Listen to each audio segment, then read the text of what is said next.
Noong nakaraang Mayo, pumunta ang Operation Blessing sa lugar ng mga Aita sa Mabalacat, Pampanga upang magsagawa ng medical mission doon.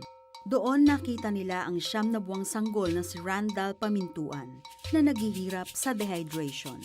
Walang sinayang na oras ang volunteers ng Operation Blessing.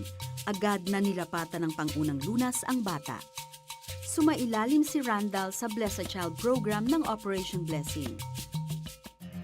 Matapos maipalabas ang kwento ni Randall sa The 700 Club Asia, isang grupo na nagngangalang andyanagad.com ang nagpakita ng interes na tulungan ang pamilya Pamintuan.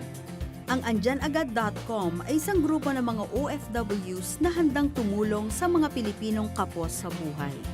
Isang araw, bumalik ang Operation Blessing sa Mabalacat, Pampanga.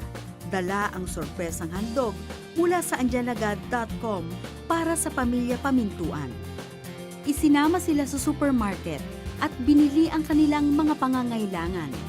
Para sa grupong andyanagad.com, naniniwala sila sa hangarin ng Operation Blessing na pabutihin ang kalidad ng buhay ng mga naghihikaho sa buhay. Sila ay patuloy na susuporta sa mga gawain ng Operation Blessing. Para sa ina ni Randall, isa lamang itong pagpapatunay na ang Diyos ay nalalaman ang kanilang pangangailangan at handang magbuhos ng biyaya. Nagpapasalamat po ako sa Diyos kasi po yung pong kahilingan ko natupad din po. Nagpapasalamat din po ako sa Operation Blessings at saka din po kay Dr. Gino Ang. Kahit hindi po namin siya kilala at hindi rin po niya kami kilala, tinulungan pa rin po niya kami. Kaya maraming salamat po. Sa sobrang saya ko po, hindi po ma-explain. Pero ito po, nagpapasalamat po ako sa tao po na nagbigay. Sa Diyos.